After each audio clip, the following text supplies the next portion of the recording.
agradecer o convite.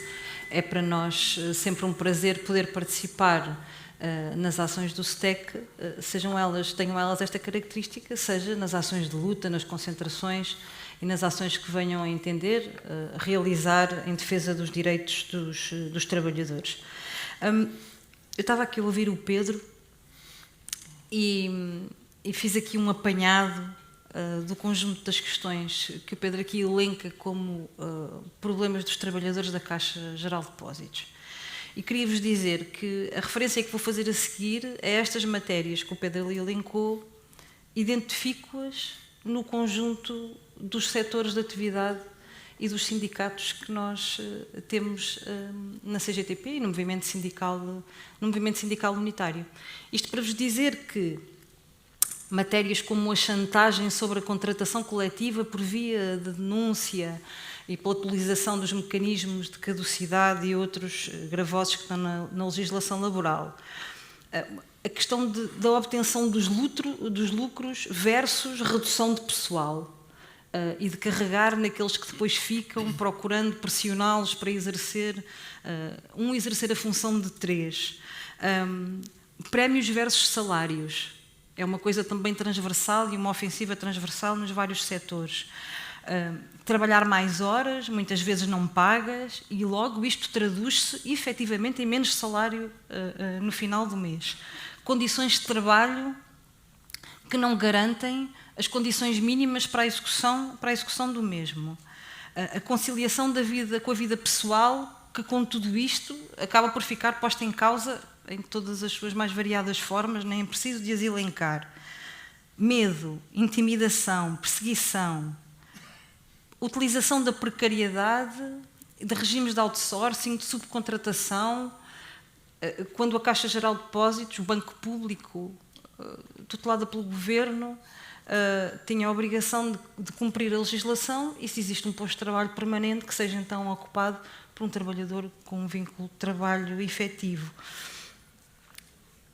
Mas aqui um parentezinho, estamos a falar de um governo mas podíamos falar de outros que têm um número enorme de trabalhadores com vínculos precários na administração pública, não é? E que mesmo depois do famoso processo do PREV-PAP, que foi aquela regularização dos vínculos precários em 2019, tem hoje mais trabalhadores com vínculos precários do que tinha à data quando começou aquele processo de regularização. Isto para vos dizer que, de facto, apesar das diferenças que existem nos setores de atividade, nos trabalhadores, nas suas carreiras, nas suas profissões, existe um conjunto de matérias em torno das quais nós, trabalhadores, que vendemos a nossa força de trabalho, temos em comum. E aqui é o combate a um conjunto de ofensivas e a um nível de exploração que nos últimos anos tem vindo a piorar. E vivemos, de facto, hoje num país mais desigual, mais injusto e mais empobrecido, em que os salários têm sido desvalorizados, ao mesmo tempo que também, com todo este ataque, se desvalorizam as carreiras e se desvalorizam as profissões.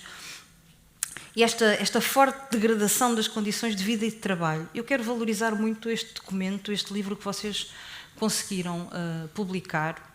Acho que é um elemento que deve ser potenciado, que deve ser divulgado. Ele relata uma situação particular, mas, como vos disse, é um espelho daquilo que é a realidade dos trabalhadores hoje nos locais de trabalho, na Caixa, mas que também se reflete nos outros. E acho que a denúncia pública, o trazer para a luz do dia e o pôr em causa as administrações, os conselhos de administrações das empresas e confrontá-los publicamente com as práticas que têm, é fundamental para que também se criem linhas de solidariedade entre os trabalhadores, linhas de solidariedade também com a sociedade, que particularmente num quadro com o Banco Público tem também um relacionamento particular e um relacionamento especial. Da parte da CGTP, toda a disponibilidade para o também divulgarmos e contribuirmos para aquilo que virem necessário. Mas dizia que esta forte degradação das condições de vida tem à cabeça a questão salarial.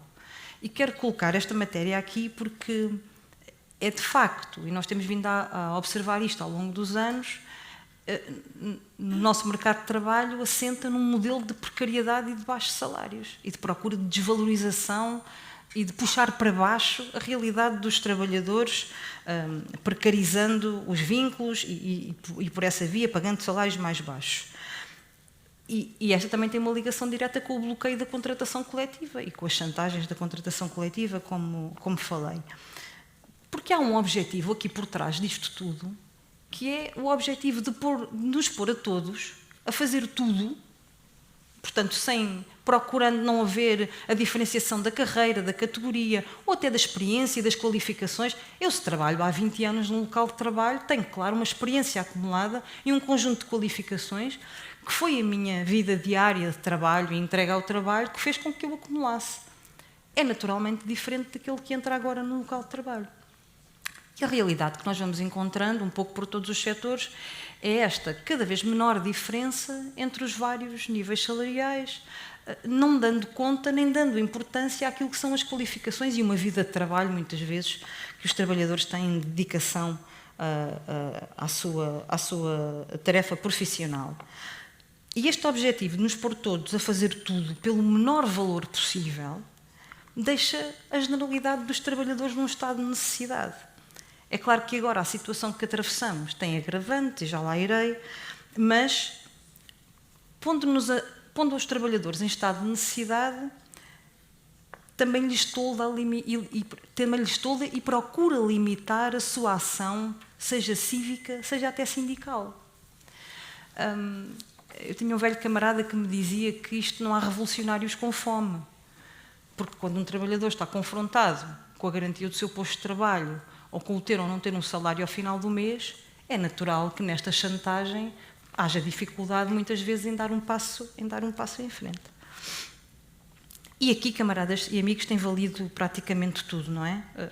Nós conseguimos olhar para todos os aproveitamentos que foram feitos ao longo dos anos. Na altura da recuperação económica não se podia aumentar salários nem melhorar as condições de trabalho porque estávamos a recuperar a economia e ninguém aumenta salários quando se está a recuperar a economia. Depois veio a pandemia e, quer dizer, não vamos falar sobre aumentos de salários nem melhoria das condições de trabalho porque estamos numa pandemia, onde é que já se viu? Depois veio a guerra, vieram as sanções e a situação internacional não nos permite aumentar salários nem recuperar, nem melhorar condições de trabalho. Depois veio a tal crise inflacionista, vieram todos os argumentos e há sempre um argumento qualquer que as empresas têm, que o capital procura e que o governo tem também seguido, que tem provocado, e agora na situação em que estamos, uma brutal transferência da riqueza criada por todos nós, que trabalhamos todos os dias, diretamente para o bolso das grandes empresas e dos grandes grupos económicos. E estamos a falar a um ritmo sem precedentes. E as contas que a CGTP fez não são contas que fez sobre números aleatórios. Não é uma questão de opinião, é uma questão factual e alguns dados que eu vos vou dar procuram ilustrar a grande mentira que se quer contar aos trabalhadores e à população em geral.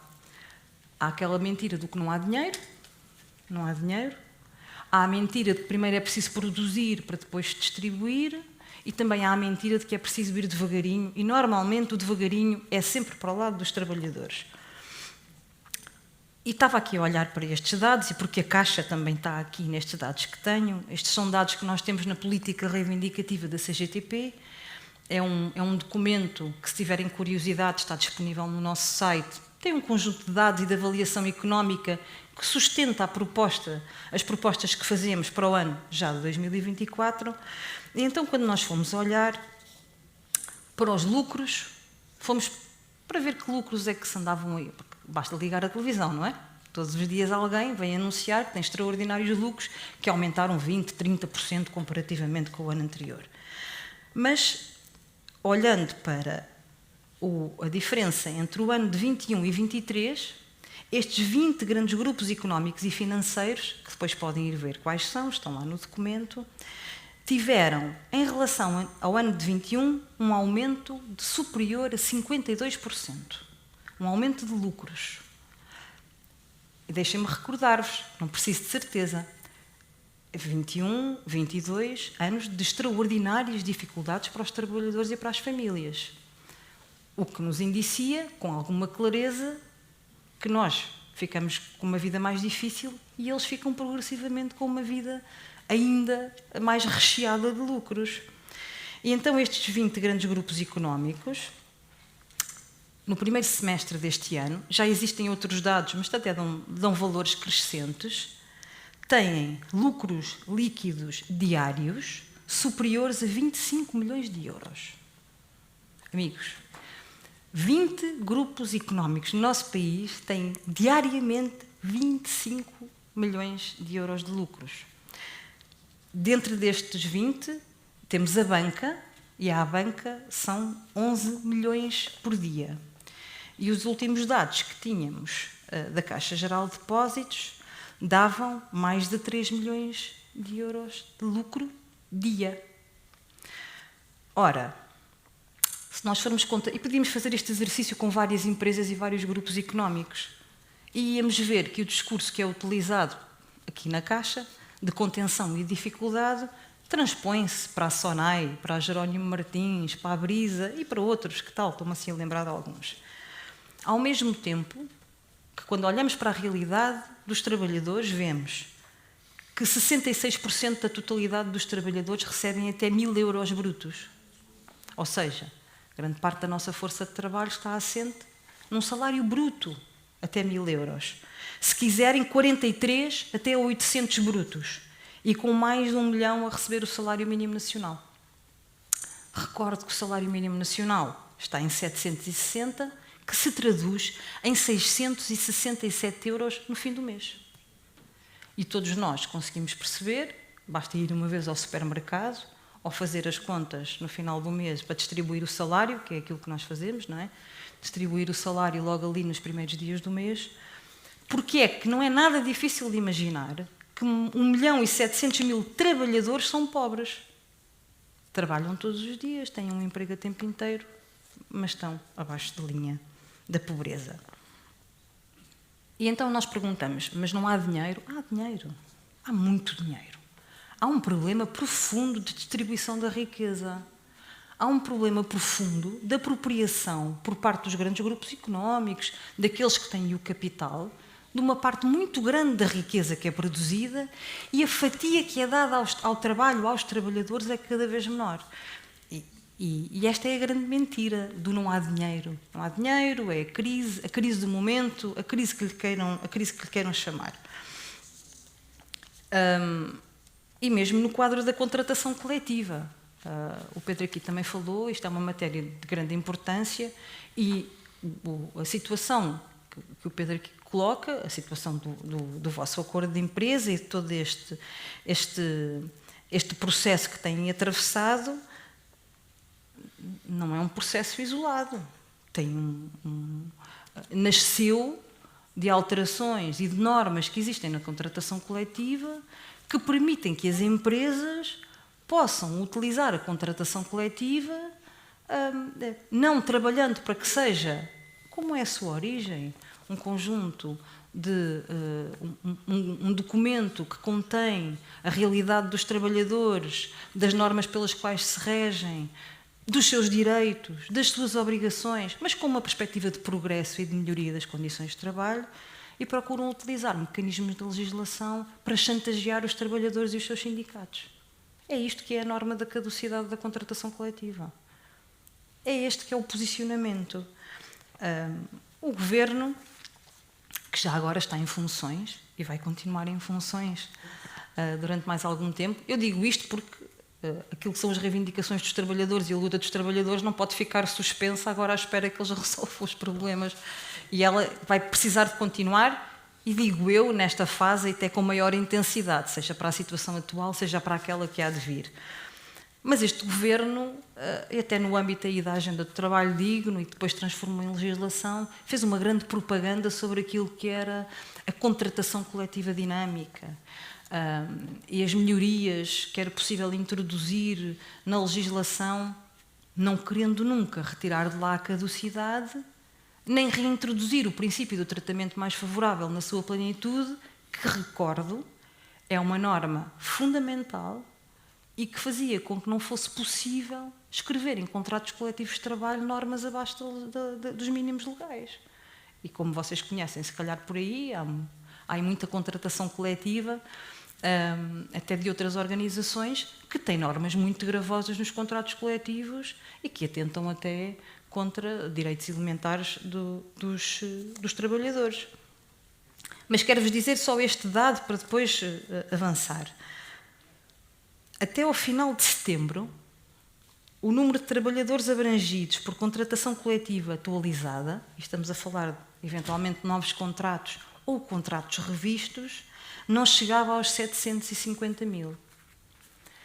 750 mil trabalhadores, numa possibilidade de abrangência de mais de 4 milhões de trabalhadores. Ou seja, e deixem-me dizer-vos que este número inclui 90 mil trabalhadores que estão abrangidos pela portaria das condições de trabalho dos trabalhadores administrativos, que é um instrumento de regulamentação coletiva de trabalho que não é negocial. Portanto, o Governo chama as organizações e informa-as basicamente daquilo que vai fazer.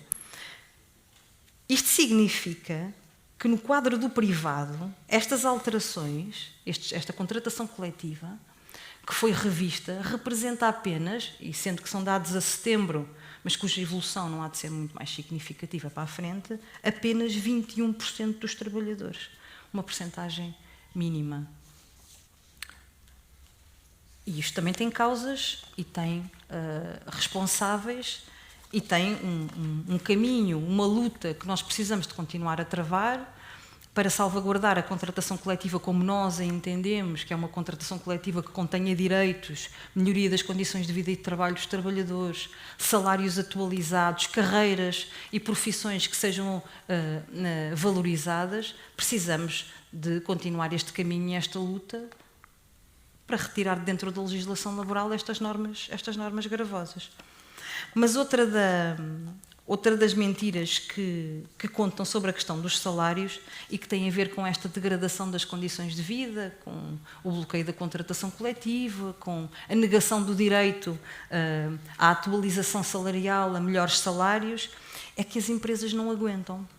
Já ouviram, não é? As empresas não aguentam. Não há dinheiro, o primeiro é preciso produzir para depois poder distribuir e as empresas não aguentam. Então nós também fizemos aí uma avaliação sobre qual é que é o peso sobre as empresas dos custos totais com os salários. E estes dados são dados do Banco de Portugal, não, estão disponíveis publicamente. Deixem-me dizer-vos que já há dados novos, desde estes que estão na política reivindicativa da CGTP, e dar-vos esta nota de que o peso dos gastos com o pessoal nos custos totais das empresas desceram do ano passado de 22 para 21, que são os dados que estão de 21 para 22, que são os dados que estão disponíveis. Então, em média, o custo com os salários nas empresas significa 14%. 14%. Ou seja, se nós quisermos, olhando para a proposta que a CGTP tem e que deu como orientação às suas estruturas sindicais para 2024, que são 15% para todos os trabalhadores, não inferior a 150 euros, esta é a proposta que nós temos, a nossa proposta significa menos de 2,3% nesta média que aqui está. Digam-me lá, que empresa é que não tem condições para aumentar os salários dos seus trabalhadores, sendo que o agravamento que tem nos custos totais das empresas tem este impacto? Eu estou a insistir um bocadinho nesta questão salarial, porque ela é, na nossa opinião, um elemento fundamental para o combate que nós temos pela frente, pela melhoria das condições de vida, por salários dignos, que permitam a que os trabalhadores tenham também as condições para viver a sua vida com dignidade e que possam naturalmente participar na vida ativa, no seu local de trabalho, na sua empresa, junto do seu sindicato, sem ter a limitação e o cutelo permanente em cima do seu pescoço ou do vínculo ou do salário. Nós estamos com uma realidade agora, com este violento aumento do custo de vida, com este aumento do preço dos bens e dos serviços essenciais, voltámos a ter uma realidade de trabalhadores a procurarem um segundo e um terceiro emprego para poderem sobreviver. Todos vós deverão conhecer alguém, um amigo, um familiar, um vizinho que esteja a passar por uma situação destas.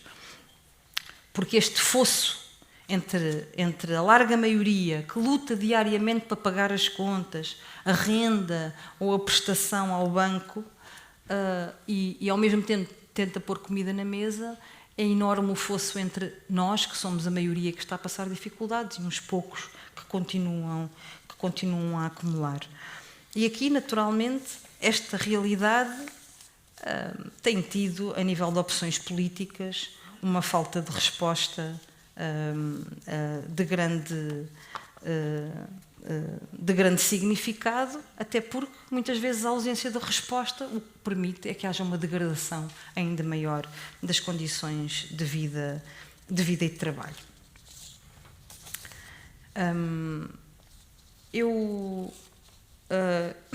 Eu creio que a avaliação que se faz deste conjunto de matérias como as fundamentais para garantir uma vida aos trabalhadores com dignidade é muito importante. Nós precisamos, ainda que num quadro de complexos obstáculos que hoje se colocam aos trabalhadores e à sua participação, e aqui, mais uma vez, destaco as dificuldades por via do brutal aumento do custo de vida, mas também uma violenta ofensiva contra os trabalhadores e os seus sindicatos. Nós temos uma realidade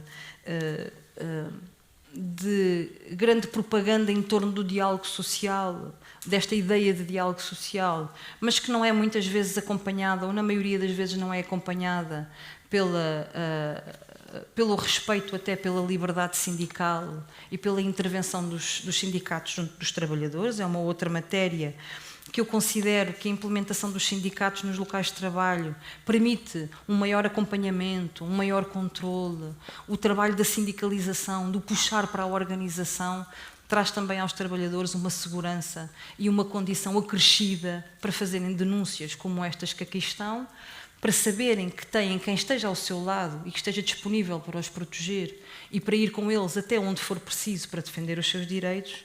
E é também uma matéria que nós precisamos, tanto nos processos reivindicativos específicos, mas depois ao longo daquilo que é a nossa ação e intervenção, continuar a fazer a pedagogia da importância de estar sindicalizado, de estar organizado. Nós tínhamos até uma campanha há uns anos atrás que dizia que o trabalhador sindicalizado é um trabalhador mais protegido. E é verdade, quanto mais não seja, porque à cabeça tem um conjunto de informação que pode utilizar, sabendo quais são os seus direitos e as possibilidades que tem. Apesar disso, e esta é uma nota que também quero sublinhar, apesar desta massiva ofensiva, que tem também aqui uma ofensiva verdadeiramente ideológica no quadro das ideias, em que se procura convencer os trabalhadores e as populações que não há alternativa para este modelo que nos querem impor. Muita luta se tem desenvolvido ao longo dos últimos anos e com grande coragem e com grande determinação dos trabalhadores, e tem também havido resultados.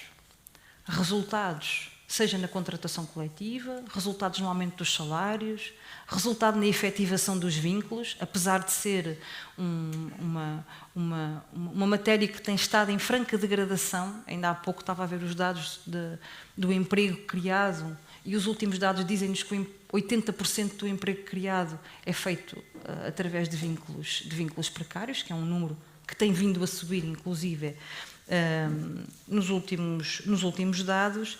O que nós sentimos é que quando os trabalhadores se unem e tendo como base as suas justas reivindicações e compreendem de facto o poder transformador da sua ação coletiva, são de facto uma força imparável. E todos nós conhecemos exemplos de processos de luta com grandes barreiras e grandes dificuldades, mas que por esta dinâmica e esta organização foram ultrapassados. Porque esta ideia da inevitabilidade, de que há limitações que podem travar a dinâmica, eu dou-vos um exemplo, ainda há pouco à hora do almoço estava a falar com o professor sobre um exemplo destes. o professor Casimiro. Estávamos a falar sobre contratação coletiva e sobre até setores que viram os seus contratos coletivos de trabalho caducados, por via da norma da caducidade, mas que provaram, e isto é um elemento importante, creio eu, que a caducidade é uma norma de grande gravidade e que nós precisamos de retirar da legislação, mas que não é o fim da história. Porque um setor onde o seu contrato coletivo de trabalho foi caducado, os trabalhadores nas empresas que estavam abrangidas por esse contrato coletivo de trabalho, pela sua ação e pela intervenção, obrigaram os patrões a continuar a aplicar os direitos da contratação coletiva que estava caducada. Estamos a falar de coisas já com alguns anos e que ainda hoje, por esta dinâmica e esta participação e esta luta dos trabalhadores, têm mantido os direitos de um contrato coletivo de trabalho que formalmente está caducado.